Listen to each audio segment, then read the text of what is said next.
Greetings, Great Connections listeners. Apologies for the hiatus. As some of you may have known, I actually just recently got married and was on my honeymoon. And then, unfortunately, right after that, I got sick. So, apologies for the last few weeks of silence, but I've got a really great episode for you today. And we've actually recorded a couple more. So, the next few weeks are going to be some really great episodes. I'm really excited for those. Our guest today is Tu Lee with Sino Auto Insights. I originally came across Tu on John McElroy, who was on an earlier episode of the podcast, on his program, which is Autoline After Hours. And Tu really brings a really fascinating and deep knowledge base of how the Chinese auto market is impacting autos globally, along with not just the electrification of the space, but especially around autonomy. His background is really fascinating because he actually was born in Detroit, grew up in America, and then went to Silicon Valley and worked for Apple and some startups. So he kind of got the foundational background of the kind of big three Detroit automotive background, and then was exposed to everything kind of going in Silicon Valley and the really disruption that that's led to, I think, in a lot of industries, but especially that was kind of led by Tesla and a lot of the other startups into automotive. And this is really accelerated under what's happening with a lot of these Chinese automotive companies. And he actually ended up living in China for quite a few years and was exposed to it directly and saw just how quickly these Chinese companies were looking to make the change and then become leaders in the space. And now they're going into European markets and looking to even start coming to North America. Our kind of conversation goes all over these topics, and it's a really fascinating one I've been really excited to have with him for quite a while. So we talk about really the current state of the industry, the impact of China, and then how this is going into electrification as well as into the autonomous driving space.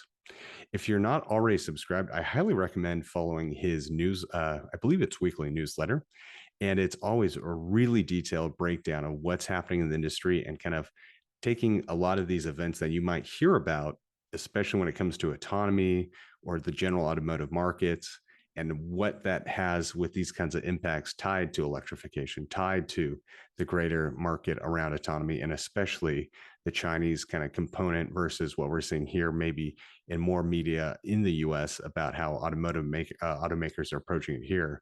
This, you get kind of the full spectrum approach. I also recommend checking out his live podcast, which is every Friday at 9 a.m. Eastern on actually Twitter, I guess now X Spaces, that he hosts, but is then recorded, and it is the China and More EVs podcast. So you can also check him out there. But I'm really excited for this episode to be sharing with you today. So enjoy. Chase, thanks for having me on. So my name is Tu Lee, as you'd mentioned. Grew up in Detroit or just outside of Detroit. For NFL fans, I grew up about a mile away from the Pontiac Silverdome, which no longer exists. My first job out of undergrad was at General Motors, ironically, at the factory that is now building the Chevy Bolt, and did the automotive sector for a few years. And when I was 18 years old, 19 years old at Michigan State, I thought the end all be all was being a manager at GM or Ford. And so little did I know there was a lot more out in the world. And so after about 3 years, moved to Pittsburgh to go to grad school, and then graduated from business school and moved out to Silicon Valley, where I worked about 6.5, 7 years, and met a girl in San Francisco, and she had transferred over to Beijing. And so I pursued her and chased her over to Beijing um, in or around 2008, 2009. And so this was when the economy wasn't well. GM, Chrysler, Daimler Chrysler at that time, or FCA, was going bankrupt. And my entire family was still in Michigan, wondering why I would quit a high paying job in Silicon Valley and move to a country where I didn't speak the language and didn't have a job. And fast forward 13 years later, I moved back about a year ago. And in between that time in China, I'd worked at Ford and worked at a couple of Chinese e-commerce startups, and started a consultancy, Sino Auto Insights, about 7 years ago in Beijing. I My background is because, or the reason that I started it is because I saw this disconnect between traditional automotive guys and tech guys. They were speaking completely different languages, and I kind of anticipated what we're seeing today, 6 or 7 years ago. And so, yeah, and in Sino Auto Insights, we help governmental agencies, we help small mobility companies, we help EV companies. We've done all kinds of projects for the market research, traditional market research. We've helped raise capital for some smaller companies. And we've done some marketing, some strategic communications projects. And I moved back a year ago to open an office in Detroit because I wanted to be a part of kind of the evolution and adoption of EVs here.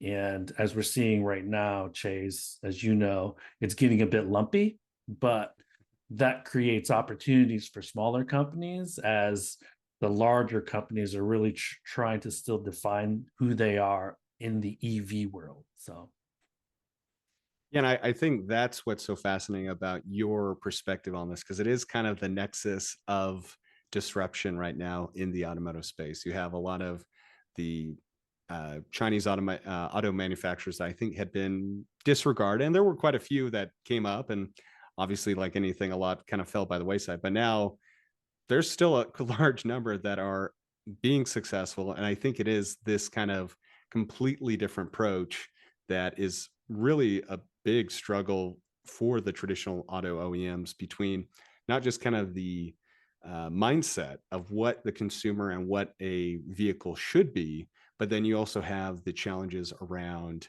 um, essentially figuring out how to make these electric vehicles. They've always made cars, so this should be easy. And I think a lot of like the Teslas of the world and the startups in China were kind of being laughed at, like, oh yeah, we're the big auto OEMs, we know how to do this. When we actually have to start making EVs, we'll have no problem.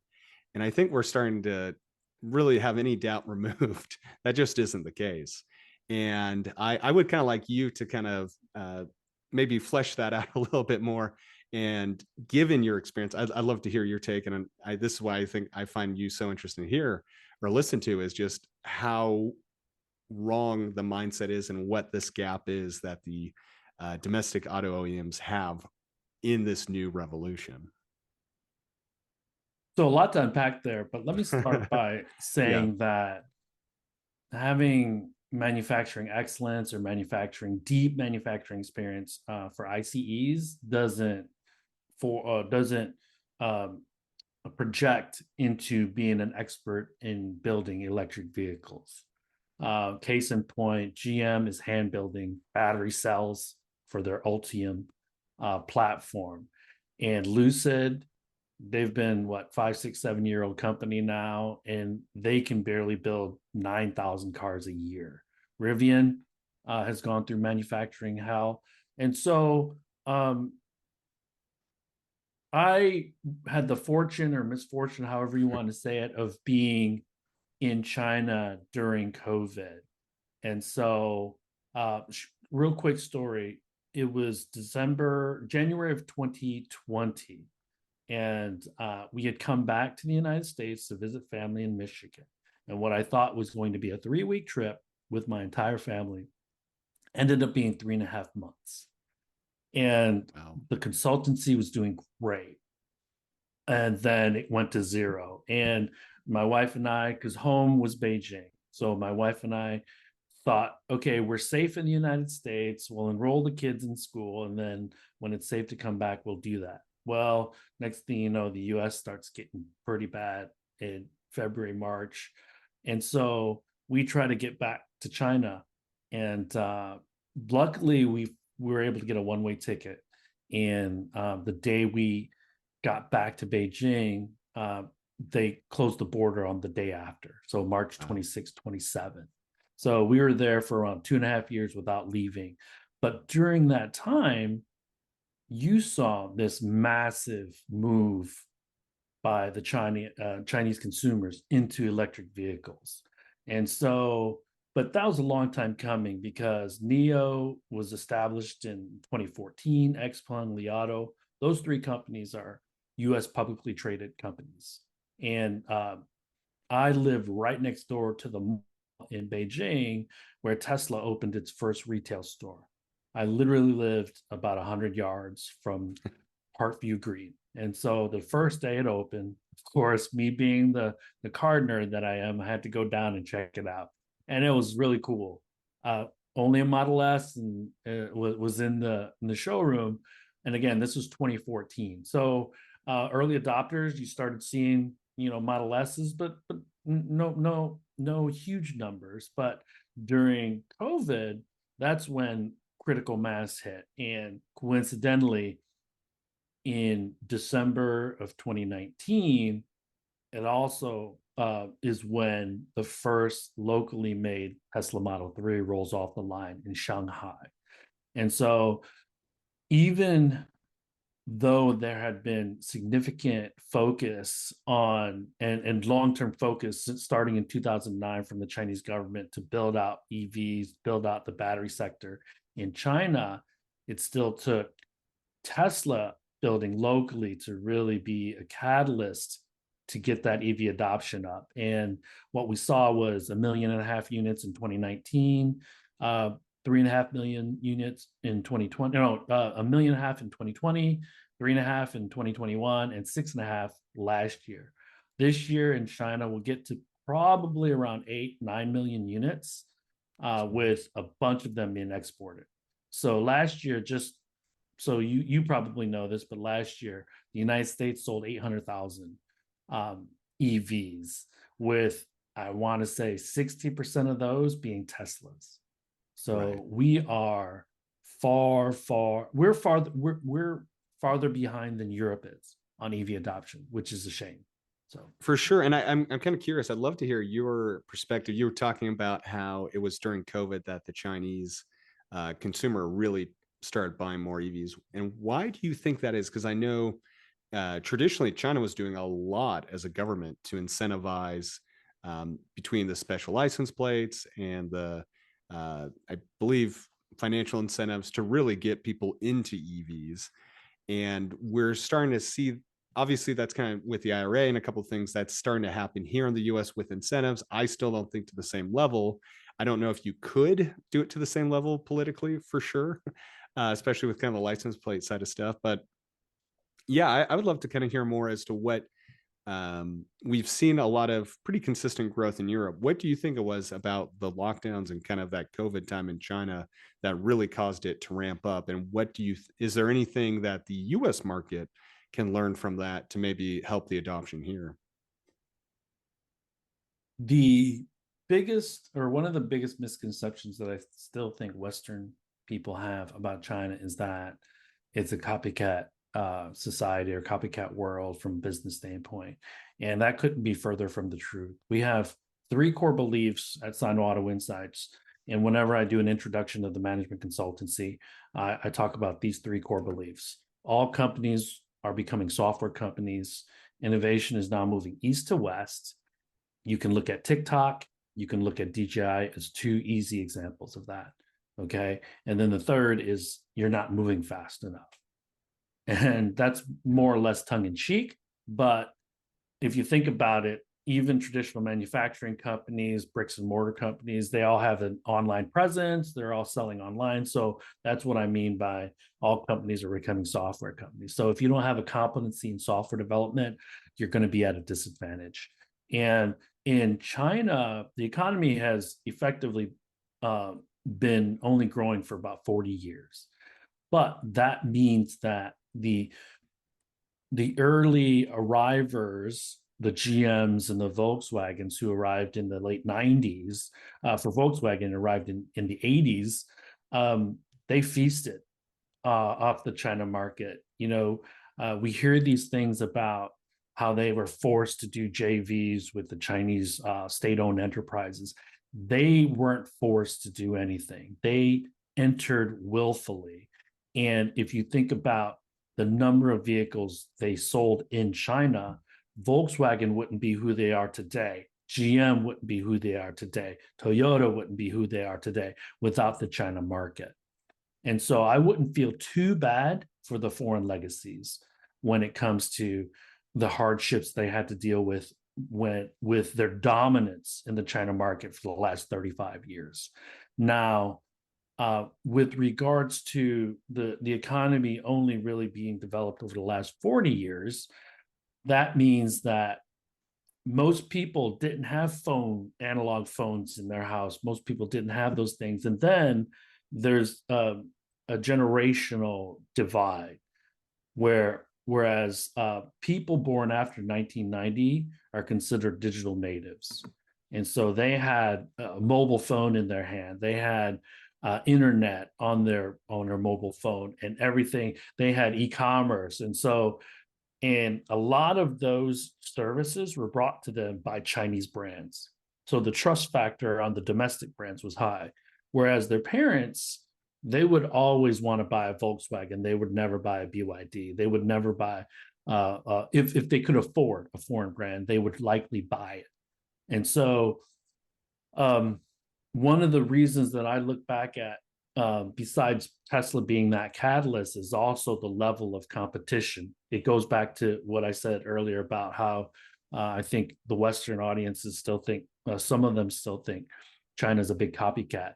The level of competition, there were hundreds of EV brands that sprouted up over an 18, 24, 36-month period. And where these Chinese brands live is in the mass market. So below 300,000 RMB, or about 45,000 US dollars. And so what Chinese consumers demand is a safe vehicle and a connected vehicle. Now, the legacies, again, they're not very good at software development. But guess what? The main consumer that's buying those EVs is those digital natives that are used to having digital features on their phone in every aspect of their life, connected home, smart home. And so if you're not able to provide that in your vehicle, you're not going to sell that EV or that ICE. And that's what we're seeing happening. There was let's just say that the foreign legacies in China were very surprised at how quickly EV adoption ramped, and they were caught flat-footed. And then as they tried to pull products in, they weren't able to do the software right. Yeah. So it does sound like in your, because I think one of the things, especially here in the US right now, we're saying, well, EVs are starting to slow down. No one really wants them. It's because of government incentive. And there might be some like truth to that. I think more it's just interest rates and slowing economy and all that. But are you, from what I'm hearing, it sounds more like for all the stuff the Chinese government was doing, and there was a lot that they did as far as like the manufacturing infrastructure to make EVs easy thing to live with in their country. It sounds like to me the what you're saying is it wasn't so much the incentives to the consumer that the government was pushing that made EVs popular. It was the fact that there were now products that the consumer wanted to buy that kind of may have been um, catalyzed, as you said, by the Tesla factory there in Shanghai. But really, it's more the now that there's products that the digital first buyers kind of resonate with and can afford. That's really what's causing this large catalyst versus kind of government incentives or any government mandates pushing it. What is that a fair take, or do you think it is a more of a mixture of both that's led to the growth? it's definitely a mixture of both, because what we're seeing is uh, successful adoption of electric vehicles starts with subsidizing the purchase and the build out of charging infrastructure, Yeah. and to create that awareness. Um, it'll never happen in any other country, but the level of competition in such a short period of time is what really drove prices down and Yeah. made them affordable and on par, or in parity with a Volkswagen Jetta or Volkswagen Passat or a Buick, that would used to be popular 5 years ago in China. And Right. so, and again, this should be unsettling for Western automakers. BYD will be the number one brand in China, dethroning Volkswagen. BYD only which is sells wild. hybrids and battery electric vehicles. Okay. And collectively, this will be the first year in 35, 40 years that the Chinese brands will outsell the foreign brands in China. So there's a lot to kind of analyze if you're Europe or the United States. But the unfortunate thing that's happening to the United States is that we can't build affordable EVs, number one. Number two, there's only a handful of notable EV startups. Uh, two basic, two basically, Right. Lucid and Rivian, because I can't think of too many others that actually were VinFast, but they're a Vietnamese company, not an American company, and so that level of competition is not there either to drive down those prices. And what we're seeing is, I think it's a lack of product, high interest rates, and in an economy that's trying to figure its way out. But I do believe the Inflation Reduction Act was the right thing to do. And Stellantis, Ford, GM, they've announced 35, 40, $50 billion worth of investment to convert and move over their products to electric or clean energy. So it's not an if, it's a when, and it'll be lumpy up until there are more products, because we're dealing with the lack of charging infrastructure that you had mentioned earlier, but again, the lack of products. And if Tesla continues to reduce price on their products, it could be lights out for a few brands that you and I have grown up with historically in the United States, for sure. Yeah, it's kind of funny you say that because there's I'm kind of indifferent, but I do know there's a lot of people, especially if you go on Twitter or any of the social medias, that love to kind of hate on Tesla or Elon Musk. And now I'm seeing them even say like, you know what, I don't like Elon, I don't like Tesla, but that Model 3 and Model Y are priced at such a price point. I don't know why you wouldn't get it, which is kind of the first time I've seen that, as far as I can remember, and really only within the last couple months. And do you think that that is, I guess a question for you would then be with what you just said. I think this will be kind of the last thing about like looking back, but um, with where the Chinese market is and how quickly the competition has driven down their price, do you think that it will be the, I guess it's more forward looking actually. Do you think it'll be the Chinese come into the US market at the low end, like the Hondas, the Japanese makers, and kind of like the Hyundais and Kias had? Or do you think it will be the domestic auto OEMs are able to make these products at that low point or get the price down? Which one do you think will happen first? The Chinese come in with the low priced vehicles, or do you think the domestic auto OEMs will be able to get their products and pricing together to really start serving the sub 45,000 market? I think we need to really peel a few layers of the onion back, Yeah, because the GMs and Ford can build, lesser expensive vehicles. They just won't be profitable. right. Okay. And part of that reason is because they need to continue to build petrol engine vehicles to fund their EV future. And a Tesla and these Chinese EV startups, they don't need to do that. Okay. And then on top of that, because specifically Tesla, they can build a 25 or $28,000 car profitably. Okay. And that's not going to be the case for Ford, GM for quite some time, because Jim Farley famously said earlier this year, he was quoted in a Financial Times article that it said and said that it takes about 30% less labor to build an Right. electric vehicle. And so if they start building, if the majority of their vehicles that they produce are electric, but the number of employees that are still building them is about the same, that is a lot of overhead and fixed costs that is attached to every single US made vehicle or UAW made vehicle. And it creates a huge disadvantage. And the thing that should be one of the one of the scariest things for a Mary Barr or a Jim Farley or a Carlos Tavares, for the U.S. market specifically, should be Tesla comes out with a $25,000 Model 2, because we can hate personalities, we can not like brands, but ultimately, price is going to decide most consumers, or let's just say that price is going to dictate consumers' decisions on what to Right. buy for the most part. Okay. Because, first of all, Tesla superchargers are ubiquitous for the most part in the United States, whereas Electrify America, ChargePoint, EVgo, they're not. And the NACS plug being now the de facto universal plug for the United States really makes it so that should help EV adoption Right. overall. But it Right. creates an even bigger advantage for Tesla, because now they get licensing revenue from that, and they get incremental revenue for non-Tesla vehicles charging at Tesla supercharging stations.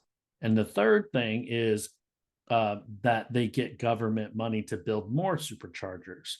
Whereas if they wouldn't have opened it up to non-Tesla vehicles, they wouldn't have got that from the Inflation Reduction Act. So, Yeah, that's a good point. I think that actually, there's actually 2 points to that, especially around superchargers. On an earlier episode this season, we had Lauren McDonald come on from EV Adoption, and he talks about how Tesla will take government money where they get it, but their default is move fast. And if government money either has too many strings or uh, takes too long, they'll just drop it all together and just build the supercharger and be done with it and go on the next one. Whereas the EAs and a lot of these other public charging infrastructure just can't do that, or they kind of purposely slow down to try and get more government money through the NEVI and these other programs, so that their installations are have a it just makes the margins and the profitability better for them, but it's still not as strong. And this, I think, goes back to one of those kind of three principles you're talking about moving fast. And I was always a fan of the North American charging standard charger. I just never thought it was ever going to happen. I was like, yeah, that'd be the ideal, but I doubt it. And to see all of the domestic auto OEMs pretty much flip around and give that up only gives more ability for Tesla to have more money to move faster. And I think that that is something I'm still kind of surprised that they gave up. Um, it doesn't surprise me from like the consumer experience and what it needs to do if you actually want to sell EVs, and that's the main concern. But being able to focus on getting more superchargers in the ground and just getting more revenue from that in general, once again, it to me is just kind of a flywheel thing where it only makes other stuff then move faster. They can take that revenue and put it other places. And it is just really interesting to me that with where that investment has been in public charging and with how Tesla's approaching it, that I think it's really putting the auto not that I ever thought that they would do their own standard or do anything like that, but it to me just puts them almost further behind where Tesla is, and it just gives, like you're saying, this other revenue to them to accelerate and continue to move faster. Because I think I look at Tesla in some of the ways like, oh yeah, they used to move really fast, and it was just because they were a small company and they had no products. So when they came out with an update to a product or more products, it was like, wow, they are moving quickly. But now it just seems to be there's Tesla, and then there's the Chinese market, and then you have the domestic auto OEMs who, as you were saying, their focus, understandably, good or bad, has been kind of short-term focused around, and Wall Street's really demanded of them, is to focus on the profitable high-end trucks and SUVs.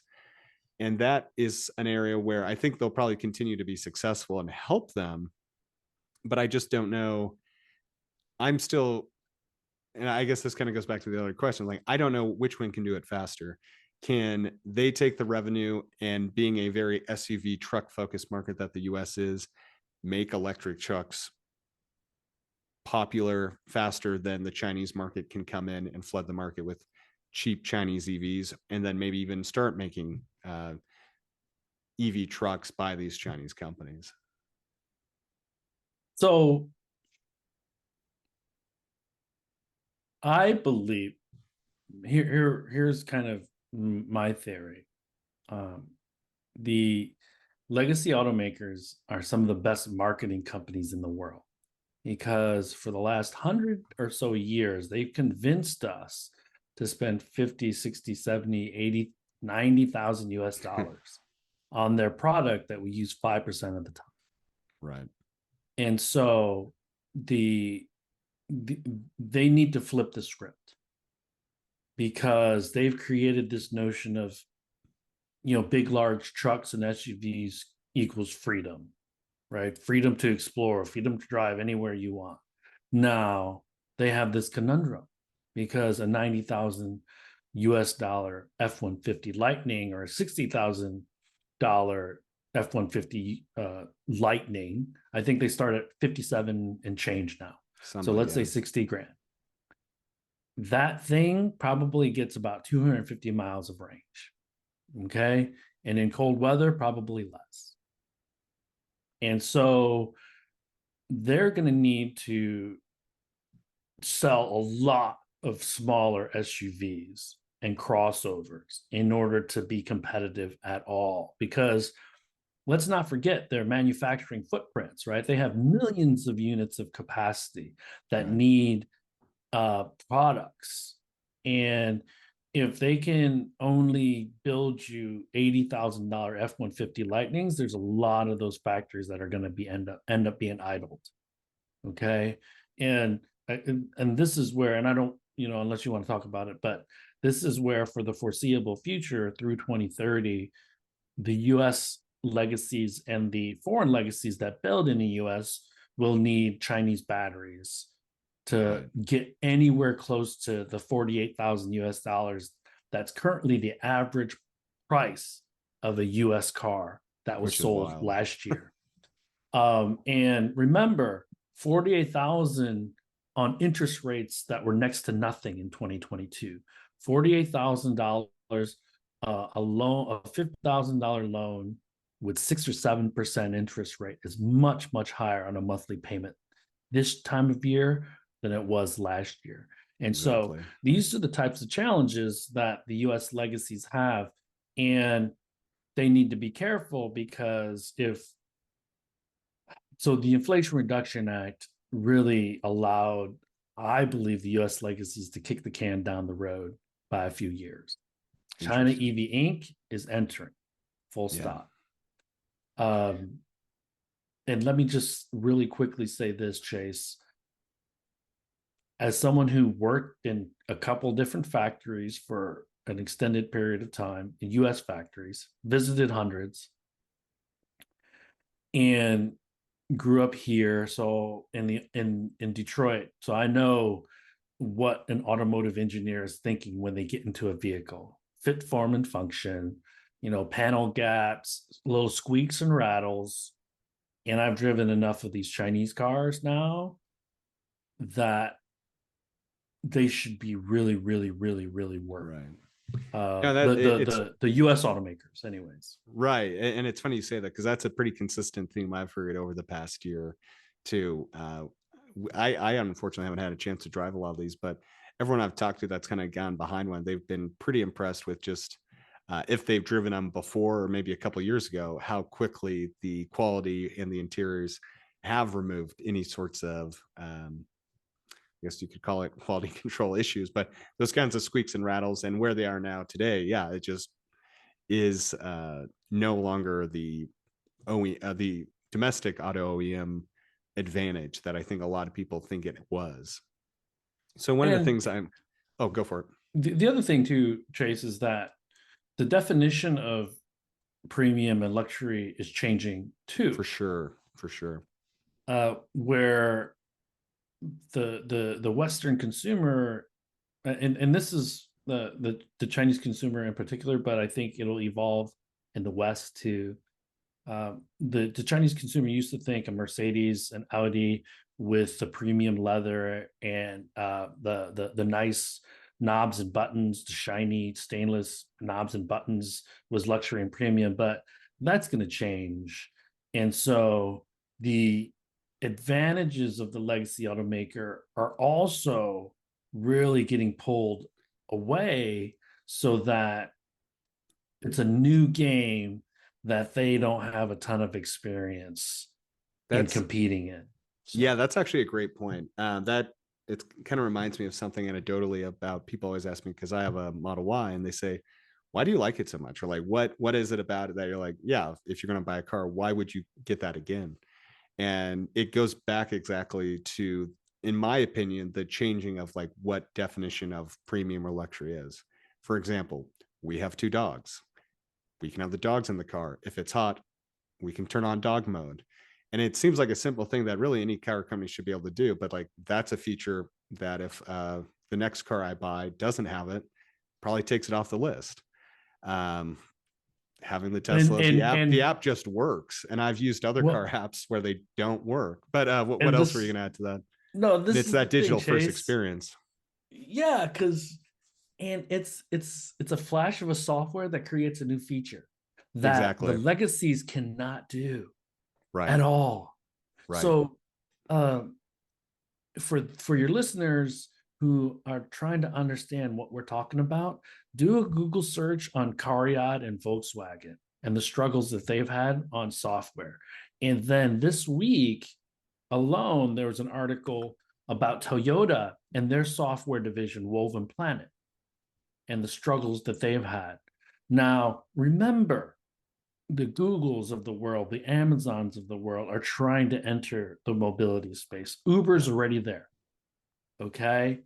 And so, Chase, you've only built things with your hands. Now you have to build an interface, Right. right? And not only that, but you need to be able to do that well enough to compete against an Apple or a Google or an Amazon. And you need to do that in the next 5 years. And That's I think, that's yeah, the challenge that they're looking at.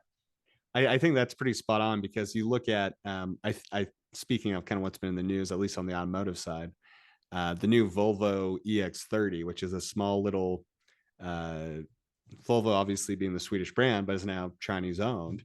And what are they doing? There's a lot of people that are liking the interior and the sportiness of it, but they essentially teamed up with Google to do the Google Auto pretty much cranked to 11 all throughout that car. And so it gives you a really strong, I think that's a really good example of kind of a partnership of the traditional Swedish Volvo brand, known for safety, known for their interiors and kind of their take on it, meets the big tech pushing into mobility and having the advantages of that digital first experience. And I think with how much interest that car is getting, even Volvo's surprised how much interest a small electric car is getting in the US. I think that is also a great sign of that should become a wake up call for a lot of these kind of traditional auto OEMs that, yeah, there is a market for small cars actually. And So a big part of it this is is the obviously the price point. sorry, didn't mean to interrupt. No, Um, no, no. Go for it.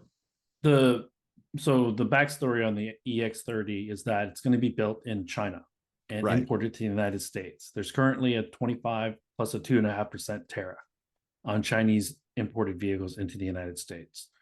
Currently, Polestar and GM eat that because GM imports the Buick Envision Right. from China, and currently the Polestar 2 is imported from China.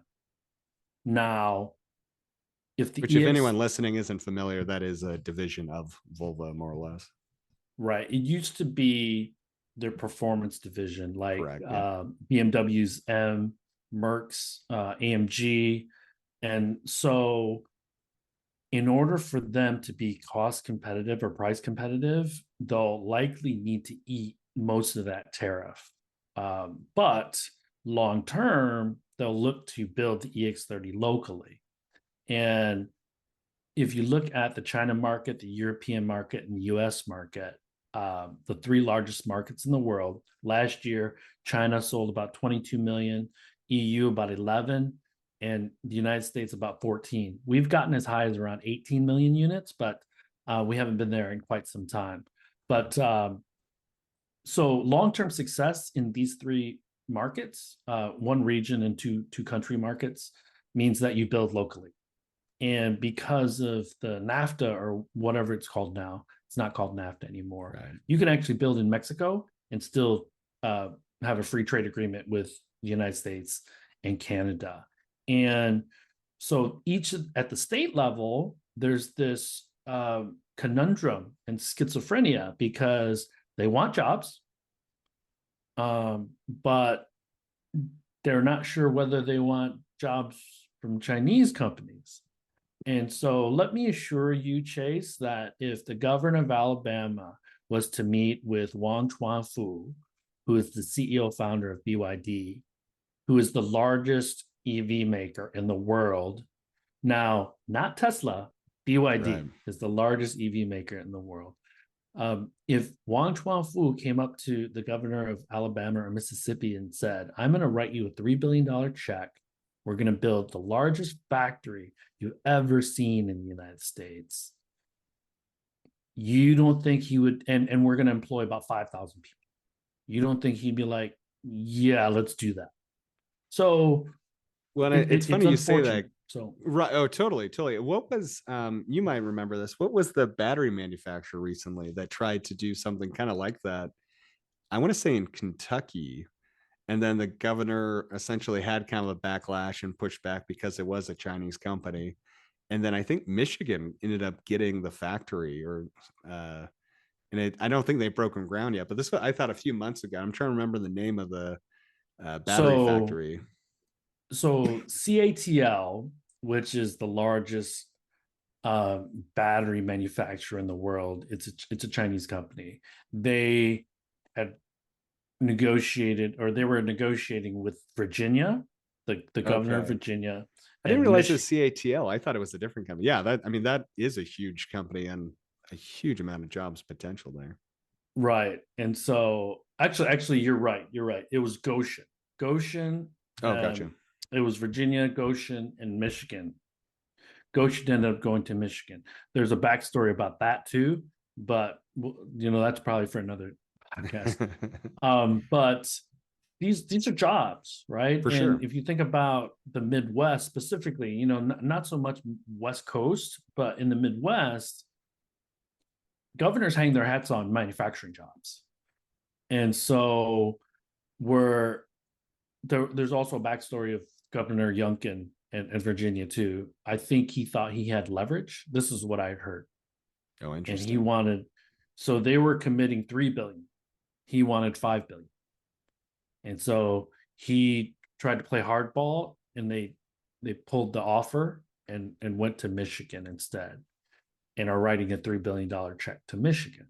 Yeah. But so he, I think, saw an opportunity to kill two birds with one stone, right?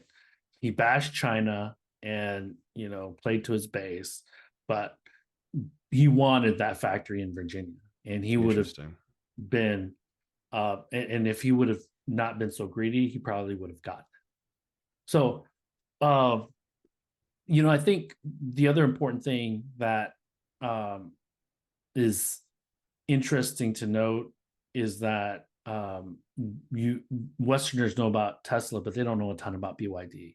And your point about earlier iterations of products were trash and for Chinese companies. I'll give you a case in point. The first taxi that I got in when I landed in Beijing for my first day there was a BYD. Yeah. And um, it was like those old Daewoo cars where Yeah. the Yeah. doors were paper thin and the wheels were super small, noise, the fit and finish, the fabric was terrible. And I was lucky enough to be back in China in April for the auto show, and did some site visits, with one of them being Shenzhen and Beijing. And they let me try out about 6 cars, 6 or 7 cars. And um, software is good, but design is a little bit not my style. But it's for Mhm. Chinese consumer, obviously. But man, the acceleration of these vehicles, the fit and finish, the pricing, BYD is who Tesla wants to be, Right. um, because number one, they're going to get to probably close to 4 million cars this year sold, um, Wow. which is going to make them extremely formidable. About 60-40 split, so 60 BEVs and 40% PHEVs. They stopped building ICE vehicles early last year, so Right. um, Which I don't know if a lot of people fully realize that. But yeah, and I think BYD is like, well, they're not as big because they do PHEVs, but that's just not true. And so I think it is wild to see. And I always had a feeling they would beat Tesla. I'm curious to see this upcoming quarter to see if BYD is still in the lead. They probably will be. But I know last quarter, Tesla had two of their factories down for all the changes they're making. So I think if they aren't in, if Tesla takes it away from them next quarter too, I do think you're right. Within a year or so, then BYD will probably be fully in the lead, which is a huge accomplishment. And I think something that doesn't get enough awareness outside of kind of people in the automotive space that are in the know. Um, I do want to switch topics a little bit just because I know you are kind of tight on time here and we're kind of getting near the end. But one of the other areas I'm kind of curious about hearing when we're talking about digital first and this exposure to the Chinese auto OEMs is around autonomy. I know the Chinese automakers have been really focused on that, and it's been really interesting here in really the last year, and especially I feel like the last few months in the U.S. The big autonomy bubble that there was, and like the promises of it, really have kind of gone away completely. And those who were leaders are just facing so many issues in the space. I'm kind of thinking of like Cruise and Waymo, especially, that have had either to pull back or even stop altogether. But there's been a lot of push for autonomy and success, and some of the companies like Baidu are already running autonomous vehicles in China. I would love to kind of get your take on that. so during my trip in April, I rode in 4 robo taxis, level 4. Two of them had safety drivers, and two of them didn't. And so that's moving full steam ahead. The importance, or what's important for uh, well, let me do this. Let me take a step back. When you say autonomous, I think it takes and with regards to passenger vehicles, I think there's two forks. There's the robo taxi, and then there's ADAS, or advanced driving assist systems. And you probably know about the 5 levels of autonomy. And robotaxi is level 4, level 5, where Cruise and Waymo are at. And unfortunately, specifically for Cruise, they've had a lot of challenges. They've taken most of their vehicles off the road in San Francisco because of a huge accident, that one of their vehicles ran over a pedestrian and dragged them about 20 feet. And then a Waymo is dialed down a little bit, and they're not as chest thumping as Cruise has been. Uh, and so we have to really look at robo taxis as the final frontier, which is still 15 years out, because the data machine needs to be fed. And where we don't look, how we should look at it from a robotaxi standpoint, there's millions of use cases and situations that need data in order to make informed decisions, for the machine learning algorithm to make an informed decision. And so when it's sunny all the time in California, Right. that they're creating a lot of data for certain use cases or certain situations. But if we're to get from where we are now to Chase, you have an app. It's raining, it's snowing, it's dark. You can still call a robotaxi and it can take you anywhere you want to go. That's still probably 12, 15 years out. Uh, but uh, but that doesn't mean that a Cruise and a Waymo, what they're doing with having their robotaxis out in San Francisco, is creating awareness, building True. awareness, True. educating the consumer. And so that's really important.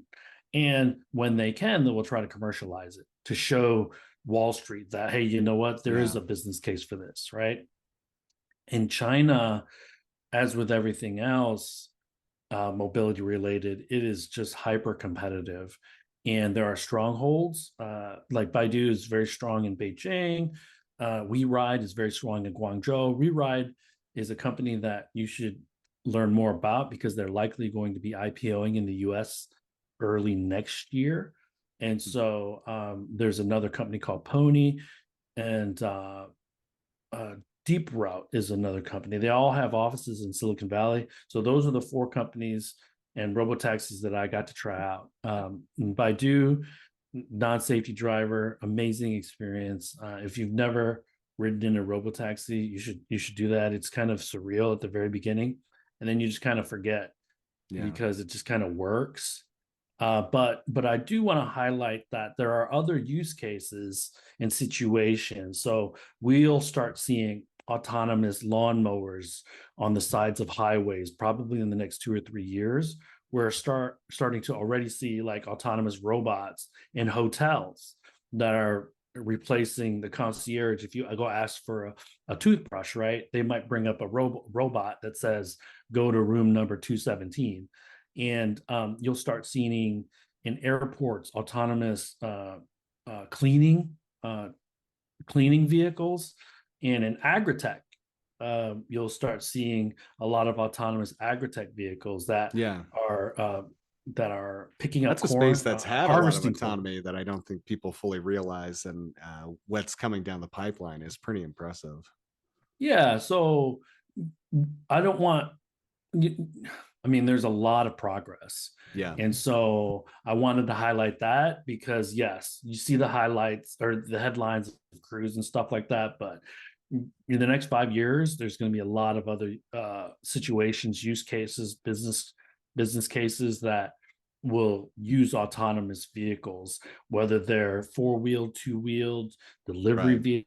vehicles, harvesting agritech vehicles, drones are going to be so I'm very hopeful for that sector, for the autonomous vehicle stuff. And we kind of known for electric vehicles and batteries and stuff like that, but the consultancy, we help mobility companies, and so it's our job and our business to know what's going on in all these different sectors. The one thing that I'd also like to highlight is that GM and Ford, they all talk about um, selling services in the coming years, and transforming their buy sell business to a services based business. So the main difference is that instead of every 5 years, I sell you a car, every month you get a recurring $20 fee or some sort of recurring expense, that because I'm providing you with services, right? Think Apple TV, think of the apps that you're watching TV and things like that. Um, and so, but you need data, Right. and and where Tesla is also at a huge advantage is that they sell their ADAS service, or their taxi or autonomous vehicle service, with a one-time fee, $14,000 for FSD, I think. And this is this is kind of the crazy part. I think Tesla would be, and I said this like 5 years ago, I could see Tesla selling their cars at close to cost in order to Mm. get more vehicles on the road. Yeah. And because their long-term strategy for profitability is not through buy sell cars, it's through providing services, specifically autonomous services. And in order to do that, you need more data. In order to get more data, you need more product or vehicles that are vacuum cleaners that are hoovering up more data. Right. Right.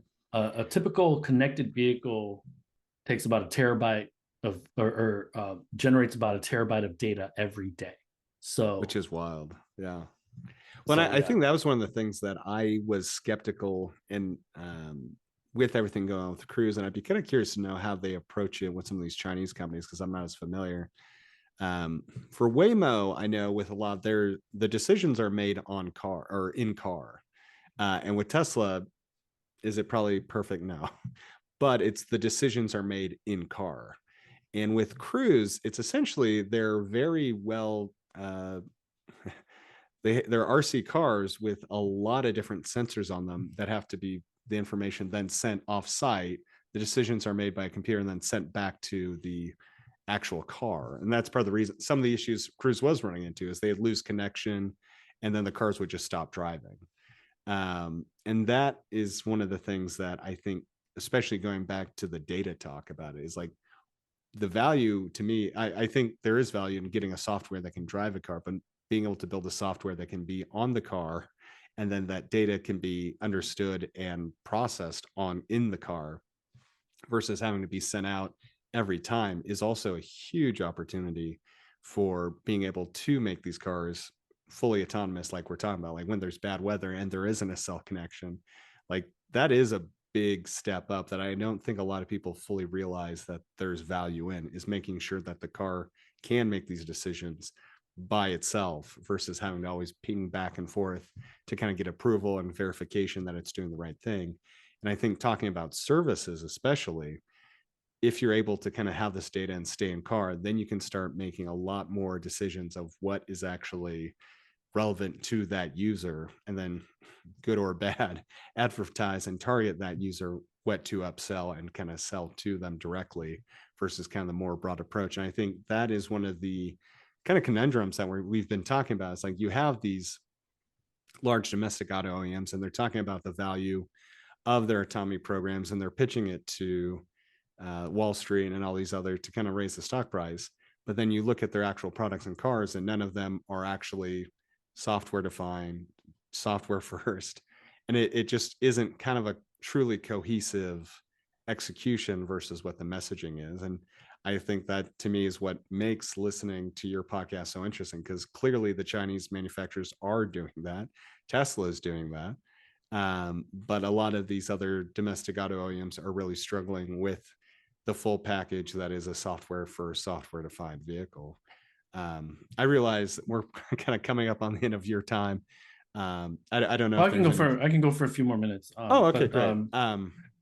the Yeah, I one don't thing know that if there's, yeah, if there's go anything ahead. else you want to add to that. So you brought up a good point, right? The process, right? Because it's not just software. I think an electric smart connected vehicle is the toughest hardware software integration project any engineer has ever gone through. And I'm going to try to convince you to stop using software defined vehicle as a useful term. I think it's a terrible term because Okay. I believe it's user defined. Yeah. Software enables the technology, but it doesn't define it. Hmm. I have had the pleasure of working at, I would argue, two companies that are the best at hardware software integration. In Silicon Valley, I worked at Apple and I worked at Logitech. Hmm. They make the keyboards and mice, and so I'm very, very cognizant of user experience design and understanding hardware and software integration. So it's not just software, okay? That's going to really, really create a compelling experience in an electric vehicle. It's how that software plays with the screen, with the infotainment center. Because if there's a latency, that's either caused by a slow processor or the screen, Yeah. then that's a poor experience, right? And it takes both of them working in concert to really, because we've been trained by our iPhones and our Android phones that that touching something should have an instantaneous response. Okay.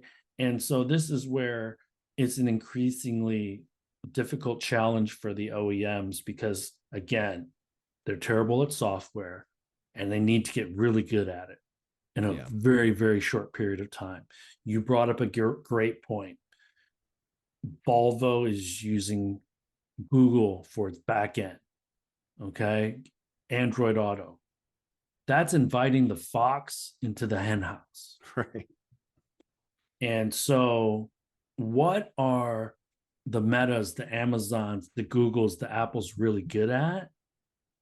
Creating a sticky environment that Yep. doesn't allow you to leave very easily. Okay. And Yep. so there was a big stink about GM getting rid of CarPlay. Okay. That was a shrewd decision by Mary Barra. I would argue a necessary decision because she saw that there was going to be heartburn from them kicking CarPlay out. But if they let CarPlay stay in a GM vehicle for another 5 years, it would probably be impossible. You had said the dog what was it called, the dog feature on your Tesla, Oh, the the dog mode feature. Yeah, yeah. dog Yeah, mode, yeah, yeah. right? I mean, you said that's potentially a deal breaker, right? Think of that. Right. No, and And I so I think that's a great one to bring up is kind of the CarPlay functionality because I think you're right. It is shrewd and it is the smart decision to get rid of it. However, I personally am still not convinced I would love to be proven wrong that their software is just as good or better as the it's not, CarPlay. and it won't be for Right. some time. Right. And I think But that's why so many people were annoyed with that CarPlay, which I get, but I also get like from a business standpoint, you're completely right. You do have kind of the fox in the henhouse sort of situation, and you want to get that out of there, and you want to the true value that you're providing. And I also love the fact what you just said earlier about the user defined vehicle versus software because that's perfect.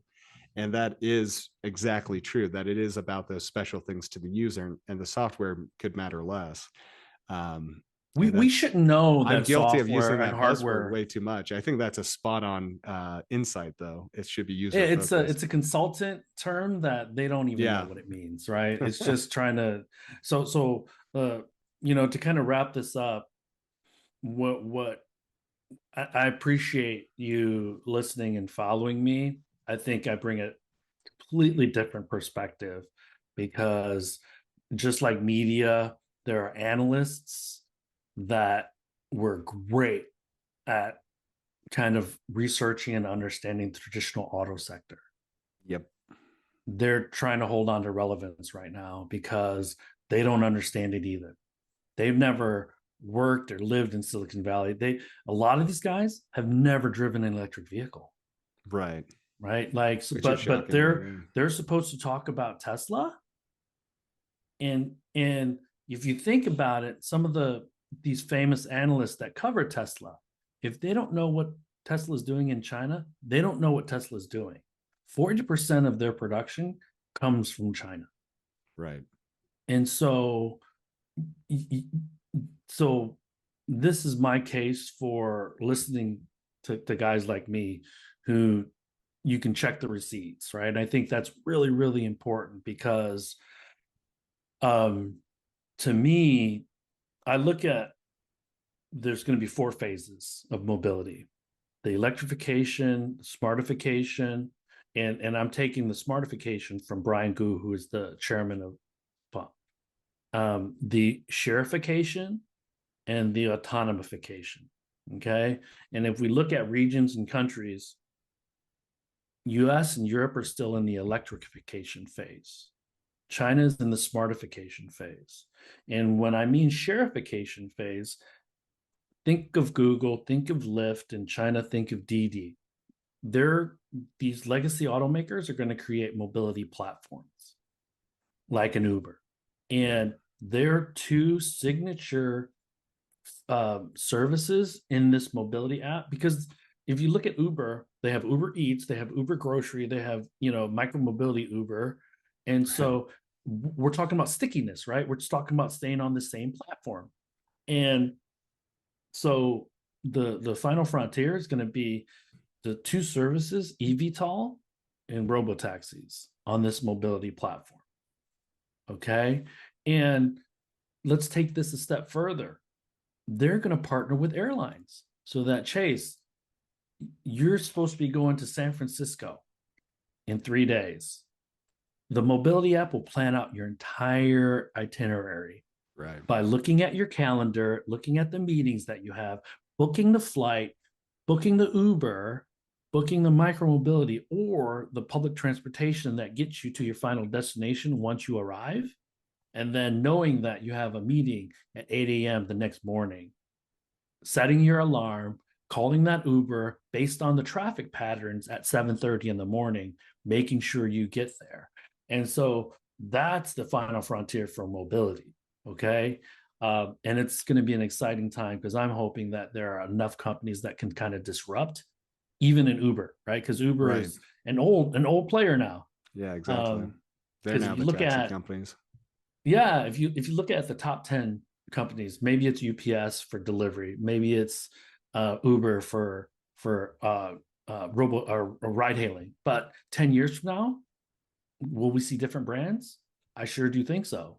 Yeah. Um, and that's kind of the most exciting thing for me as a consultant and just a nerd that loves what's going on in the space. So No, I just want to thank you so much too for being on here and discussing all these topics because I think we could have a few different podcasts talking about all these, just giving your insights and how passionate you're about these topics and uh, the fact that you can. I think what you said earlier is so spot on about so many people in the space right now are talking or covering from an industry they really don't know anymore or have that kind of perspective to know better about versus kind of like, oh, we've always covered automotive, so that's how we are going to approach all these insights. And it really, I think I, through my own personal career experience, have been fortunate to be in both automotive and in kind of the startup Silicon Valley side of stuff to see that exposure, that really is the way moving forward and how you can have to